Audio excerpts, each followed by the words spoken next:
The Ministry of Land, Infrastructure and Transport is under fire for its investigation into nut rage. A special audit has been ordered by the minister. The UN General Assembly has passed a new landmark resolution on the North Korean human rights situation. And speculations have surfaced that there may have been an attempt to cover up the recent death at the second Lotte World construction site. Hello and welcome to News Today on KBS World. It's Friday, December 19th. I'm Luke Clary. Circumstantial evidence has emerged showing that Korean Air tried to cover up the nut rage incident. Whether the carrier's former Vice President Cho Hyun-ah was involved in this move will be the focus of the prosecution's investigation. The prosecution summoned for the second time on Thursday an executive at Korean Air who's charged with playing a role in the company's attempt to cover up the so-called nut rage incident. This official was present when Chief Purser Park Chang-jin was being questioned by the Transport Ministry. 회사 간부로부터 아무 일도 아니다. 이거는 검찰도 아니고 경찰도 아니기 때문에 As Korean Air's alleged attempts to destroy evidence have been confirmed to some degree, now attention draws on whether the carrier's former Vice President Cho Hyun-ah was involved in this move and gave orders. Prosecutors were issued warrants on Wednesday to seize and search communication records of Cho and other Korean Air staff members. The records indicating the time and date of phone calls held between Cho and other officials are expected to clarify Cho's involvement. Prosecutors intend to call in Cho for more questioning if necessary. If Cho's involvement in the cover-up is confirmed, an arrest warrant may likely be requested on charges of destroying evidence. The Ministry of Land, Infrastructure and Transport has come under fire for its investigation into the so-called nut rage case. Minister Cho Hyun-ah has ordered a special audit on the investigation into the airline. Here's more. Park Chang-jin, chief flight attendant in Korean Air's so-called nut rage incident, was questioned by the Ministry of Land, Infrastructure and Transport on December 8th. He refused to appear for a second round of questioning a week later. 신뢰할 수 없는 조사라고 저 스스로 판단했기 때문에 재차 조사를 요구했을 때 수긍할 수가 없었습니다. The ministry's investigative panel on the incident summoned flight attendants through Korean Air, giving company executives a chance to force the cabin crew to lie about what had happened.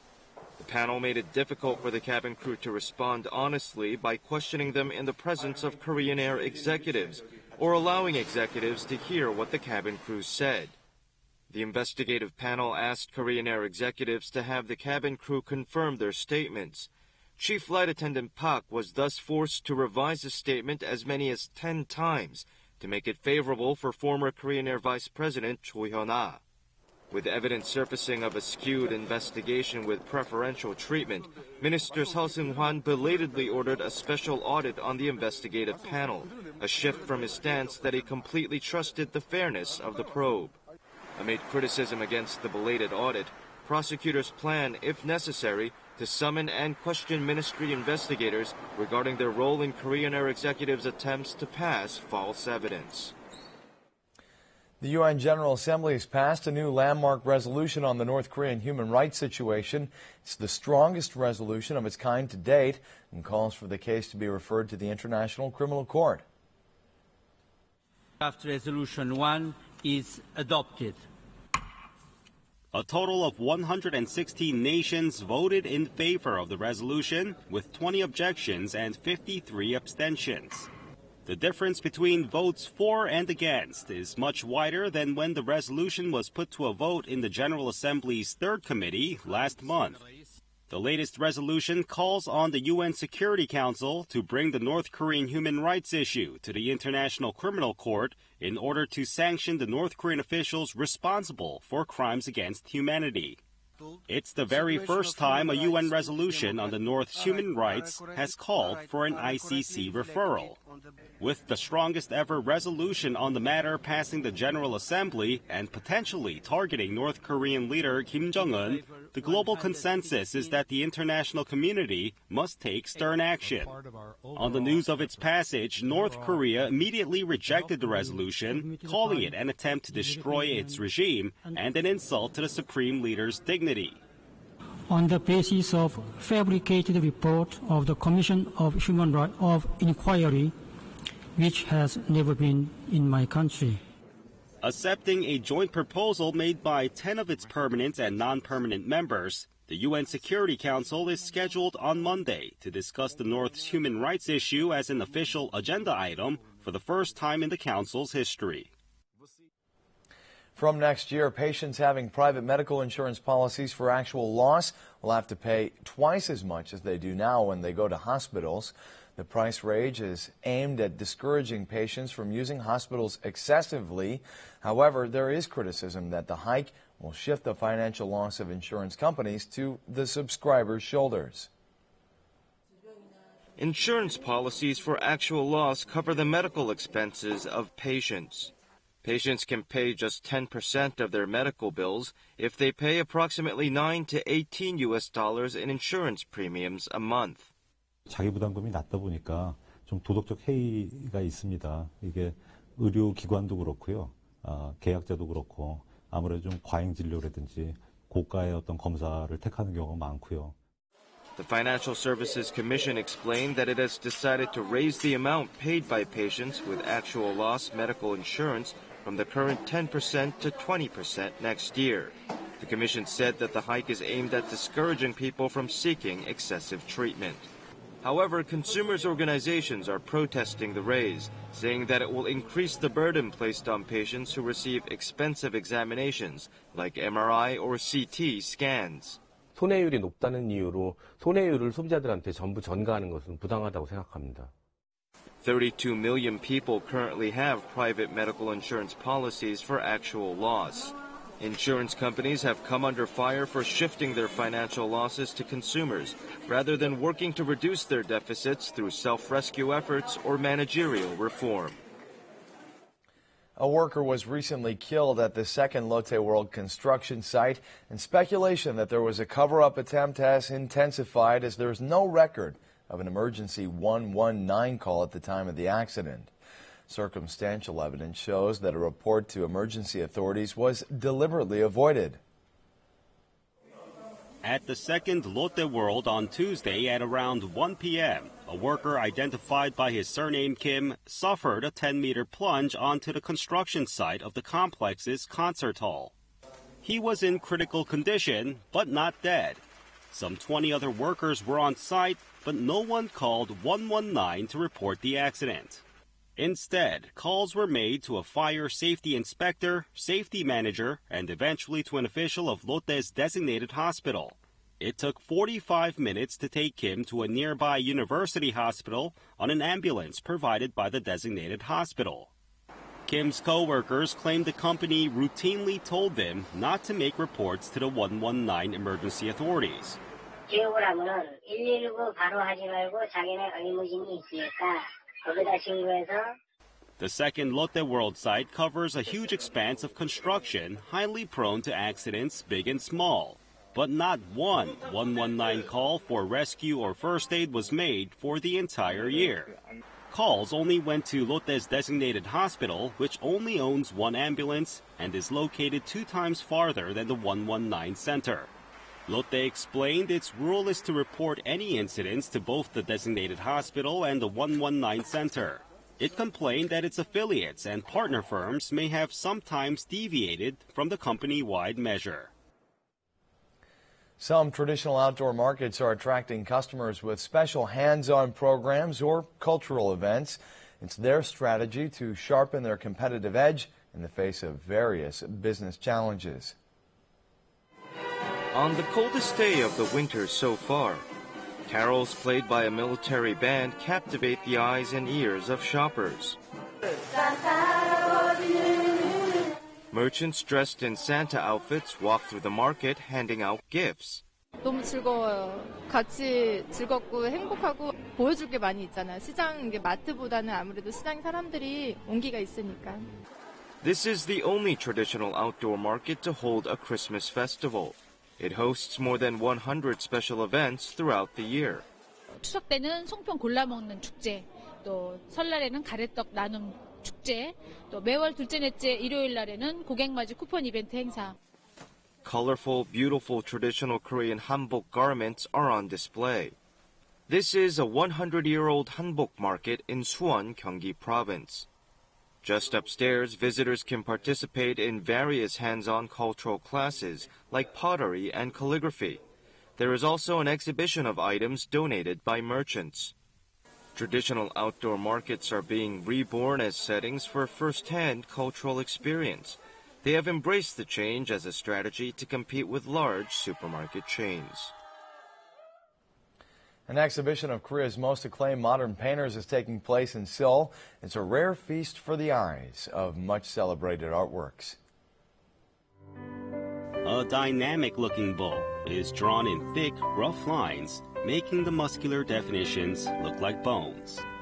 The bull appears to be a fighter, but it's actually a hard-working Korean traditional ox. This is the painting that defines Korean oil painter Lee Jung-sub. Painter Park Soo-gun's Cottage Near the Well depicts an ordinary village scene with the distinctive use of colors and textures. Kim Gi-chang portrayed himself as a bird that swallowed the sun. An exhibition featuring the masterpieces of Korea's most renowned painters is underway in Seoul. 유명한 작품들을 눈으로 직접 보게 되니까 붓터치나 이런 여러 가지 색감이나 이런 걸 직접 느낄 수 있어서 굉장히 좋은 기회인 것 같고. Korea's female artists are represented by Na Hae-seok, Korea's first female Western-style painter who had opened a solo exhibition during the Japanese colonial period, and Chun Kyung-ja, who projected herself in her paintings. The exhibition features some 70 pieces of artworks, including the monotoned paintings currently in demand in Europe. The combined value of these paintings is estimated at way over $27.3 million US. 젊은 작가들도 더욱더 발굴해서 정말 우리 거장들과 어깨를 같이 나누고 세계의 작가들과 어깨를 나눌 수 있는 The paintings of the 36 masters illustrate the path and changes Korean modern art has taken throughout the 20th century. Many Koreans are still hurting over the loss of late rock star Shin Hae-chul. In remembrance of his life and music career, KBS will place a spotlight on Shin at the 2014 KBS Song Festival to be aired on December 26th. This and more showbiz news coming up shortly.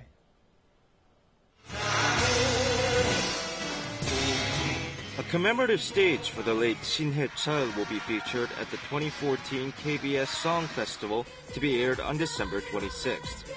The memorial segment will be hosted by the rock band Next, in which Shin was the lead vocalist. Next members said that they decided to appear in the show because they felt a connection to the festival's theme, Music is Love.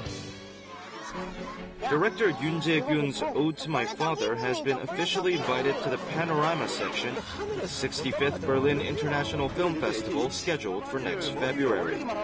One of the film's official categories, the Panorama section introduces films that aptly combine both artistry and popular appeal. In the past, director Hong Sang-soo's Woman on the Beach and director Ryu Seung-wan's The Unjust had been invited to the same category.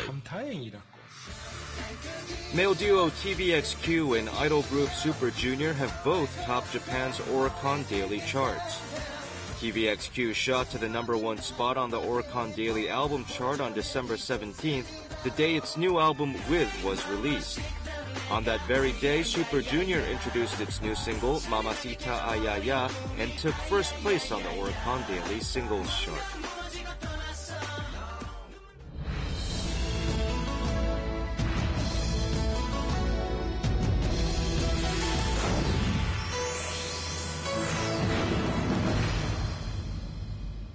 There is a fashion item that seems to enjoy undying popularity across generations, jeans.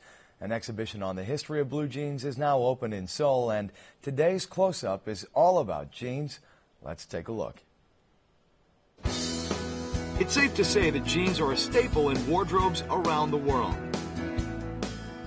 Once regarded as a symbol of youth and freedom, jeans are always a popular fashion item. A special exhibition is now open at the National Folk Museum of Korea. Everything about jeans, from their history to related pop culture, is on display.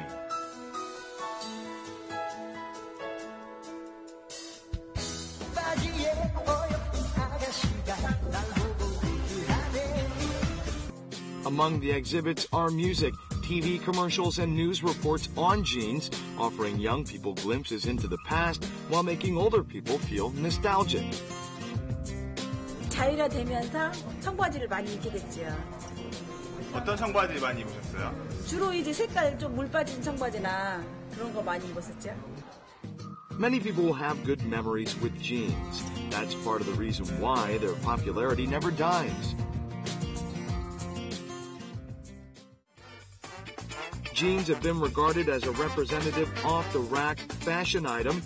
However, you can order your own custom-made jeans here. 제 몸에 맞는 바지 있는지 한번 찾아보고 한번 제 몸에 맞는 거 좀 맞춰보기도 하려고요. The production of custom-made jeans begins from selecting fabric you like. They are more expensive than ready-made jeans, but more and more people opt to get custom-made jeans fitting their own tastes. As they are tailored for each customer, every procedure requires special attention. This pair of jeans cannot be found anywhere else, and it may not look special, but only the owner can tell the difference. 일단은 좋죠. 원단이 다르니까요. 제가 원하는 원단에 원하는 피스로 만들었으니까요. 대만족이에요. You can recycle your older pairs of jeans into completely new things. This is a repair shop in Gangnam-seong. They transform old jeans into trendy styles or household items like bags, pillows, or aprons. 청바지를 반바지, 스커트, 조끼, 가방 주로 많이 갖고 와서 해요. It's a good idea to recycle old clothes into new things that express your own style. Jeans are some of the most popular, embraced, and worn pieces of clothing in the world. With customization and repurposing, we may never see jeans' popularity disappear. And now let's take a look at the markets, followed by the world weather.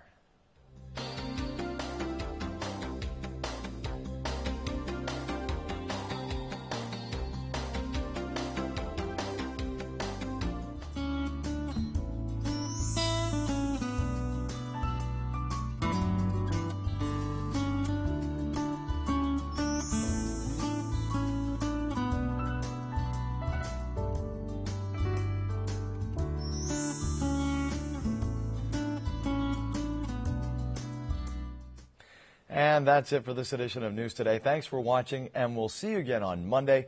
Have a great weekend. Goodbye.